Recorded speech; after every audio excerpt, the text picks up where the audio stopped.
As recuperações judiciais do agronegócio bateram recorde em 2024. De acordo com dados do Serasa Experian, o setor registrou 1.272 solicitações ao longo do ano, um crescimento de 138% em relação a 2023.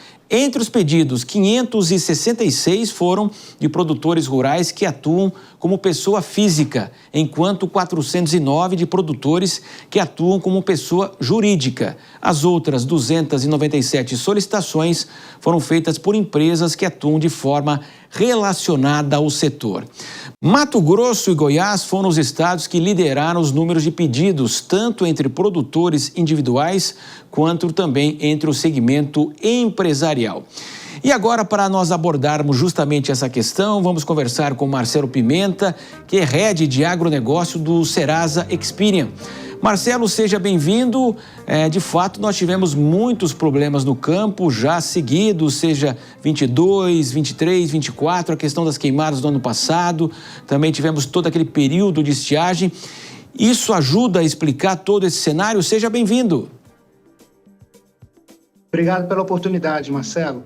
Sim, você tem razão, a gente enfrentou problemas climáticos ao longo do ano passado, né? Também teve algumas cheias localizadas, também preciso dizer que a gente teve problemas aí com inflação e desvalorização da moeda, que fez com que os insumos ficassem mais caros, né? Então, foi uma certa tempestade perfeita que aconteceu, né? E aqueles produtores, né, que estavam muito alavancados, já vinham ali de 2, 3 anos, muito alavancados, passaram a ter dificuldade de renovar o seu crédito, né, de continuar fazendo o seu custeio e acabaram apelando aí para o instrumento da recuperação judicial.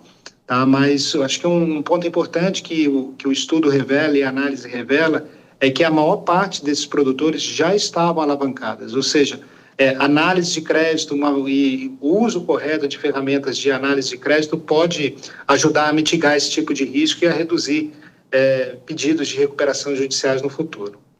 Marcelo, aquela questão, né? É uma indústria a céu aberto e nós estamos, de fato, observando as mudanças climáticas, né? Nós tivemos, então, toda aquela enchente terrível lá no Rio Grande do Sul, que é um grande produtor, seca em outros estados, queimadas aqui em São Paulo. E como você falou, né? Quer dizer, a partir do momento que você produz, que você compra mais caro, não consegue recuperar no preço, tem todo esse cenário aí complicador. Então, hoje, toda essa previsibilidade, que é difícil a gente imaginar com o clima, é preciso ter muita teoria lá, como você falou, econômica, para poder sustentar tudo isso. Exato, Marcelo. Cada vez mais, o agro sim é uma indústria a céu aberto, há muitos riscos envolvidos, mas também há instrumentos hoje para você reduzir e mitigar esses riscos, né? Então, o uso de ferramentas de análise, né, orientação e educação financeira, né, para que o produtor possa se preparar para esses momentos mais difíceis, ela é fundamental. A gente lembra que sempre, né, que o agro é cíclico. A gente teve um período ali entre 2020 e 2021 que uma boa parte do agro se beneficiou pelo aumento do preço das commodities, né? Então, vários produtores passaram a ter margens muito elevadas e isso fez com que alguns se aventurassem, né, a tomar um caminho de crescimento, adquirindo novas terras, fazendo novos investimentos, e sem contar com a devida análise, no sentido de uma mudança de mercado, seja por conta de uma crise climática ou do ambiente mesmo externo, que fez com que os preços da commodity se reduzissem, pegaram uma parte desse público de surpresa. E hoje há ferramentas de você conseguir analisar antecipadamente esses cenários e se preparar e se precaver para esse tipo de situação. Marcelo, e nós tivemos, claro, toda essa semana aí a grande repercussão do tarifaço. Eu fico imaginando, então, que de fato, aí mais uma variável que entra em toda essa equação nossa aqui, o Brasil como grande produtor, de fato.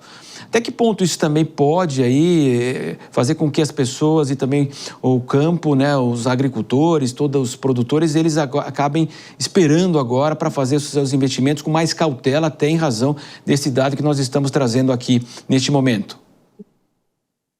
Exato, assim, o tarifaço ele é um componente adicional, né? E a gente sempre tem que lembrar que o agro tem vários segmentos, né? Então, setores como o da soja, por exemplo, pode se beneficiar, porque muito provavelmente a guerra comercial entre China e Estados Unidos fará com que as encomendas, os pedidos de soja pela China ao Brasil sejam maiores.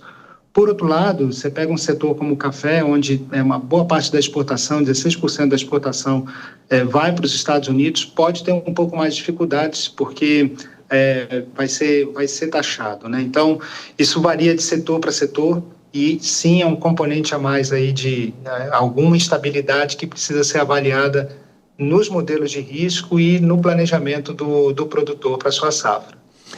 O brasileiro hoje ele reclama muito, né, do valor, da inflação dos alimentos que chegou de fato à mesa do brasileiro, mas eu queria que você falasse dos preços. Nem todas as culturas estão conseguindo até se pagar, né? A questão do arroz é um fato, né? Nós tivemos toda aquela situação no Rio Grande do Sul, abriu até o mercado para importação e de repente agora os produtores de lá estão reclamando que as contas não estão fechando, né?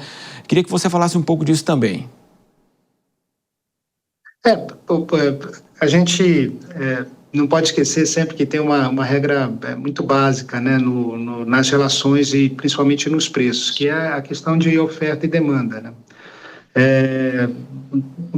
A maior parte dessas mudanças, né, do custo de maneira geral se dá principalmente pela demanda de alimentos, e a demanda de alimentos ela depende basicamente no momento ela ser atendida, né, de ser entregue à produção. Se a produção está alinhada à demanda, esses preços costumam ficar estáveis, né? Então, aí o que passa a ser uma variável, principalmente para a margem do produtor, são os custos dos insumos. O que acontece é que, muitas vezes, uma expectativa de quebra de safra de arroz fez com que o plantio de arroz fosse maior, né, e a produção fosse maior e o preço, consequentemente, cai no momento da colheita. Esse tipo de movimento se costuma trabalhar ou se mitigar com estoques, né, com estoques reguladores, com armazéns, justamente para que nesses períodos, né, de flutuação você tenha um estoque regulador, tanto para sair vendendo arroz nos momentos de crise, de falta de arroz, quanto para estocar o excedente de produção nos momentos que há o excedente. Infelizmente, logística é um dos problemas que nós temos aqui no Brasil, né? A logística, tanto de distribuição quanto de armazenagem, ela é deficiente e a gente acaba sofrendo, né? Como consumidor também, né? Acaba sofrendo com essas variações. Aqui não tem segredo, né? É investimento, são novas linhas de investimentos. Acho que se a gente pensar o agro, né, como era no passado e como está se transformando hoje em dia, existem novos instrumentos para fazer investimentos, né? A gente viu recentemente o governo do Paraná lançou uma iniciativa, né, onde ele vai ter um FIAGRO justamente para fazer esses investimentos de infraestrutura dentro do estado. E iniciativas como essa, elas são super positivas, porque dá a possibilidade com que o investidor e a iniciativa privada ajude na questão de resolver os problemas de logística que o país tem.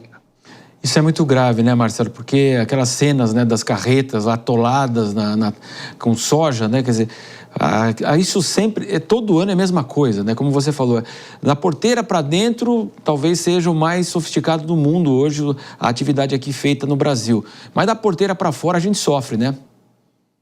Exatamente. Eu estive recentemente no Porto de Santos e dá pena ver o desperdício, né, do maior porto do país, né, de você ver soja espalhada por tudo que é canto, né? Então, para quem acompanha de perto os custos, né, a dificuldade de você fazer a produção, né, todo o cuidado que o produtor tem, né, para a colheita e para evitar o desperdício, exatamente como você falou, quando sai da porteira, começa a ter perdas ali, né?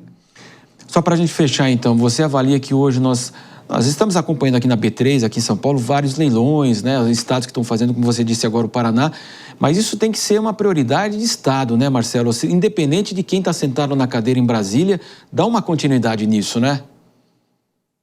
Acho que o mais importante é incentivar e trabalhar os instrumentos para que a iniciativa privada possa trabalhar dentro desses projetos e dentro da cadeia de financiamento do agro, né? É super importante você ter não só regulamentações e políticas, né, que facilite o acesso ao crédito do produtor rural, mas também que dê transparência e segurança jurídica para que os investidores possam fazer os investimentos, né? Quando a gente fala de infraestrutura, nós estamos falando de investimentos de longo prazo, 5, 10, 15 anos, né? Então, se não for possível dar segurança jurídica, né, e principalmente facilitação, né, e transparência nas leis, é bastante difícil fazer negócio, né? E aí você cria uma dependência do Estado muito grande, né? Quando a gente pensa no agro de maneira geral, o Estado já vai ter um esforço muito grande, né, para poder avançar e sustentar com um pequeno, médio produtor, né, com o agricultor familiar. O grande produtor, né, o produtor exportador, ele tem acesso a crédito privado e, na verdade, deveria ter um incentivo maior ainda para que esse crédito chegasse de maneira mais fácil ao produtor e para que, de certa forma, pudesse fazer as transformações necessárias, né? Não só na sua produção, mas também na distribuição dos grãos e de todo o produto agropecuário.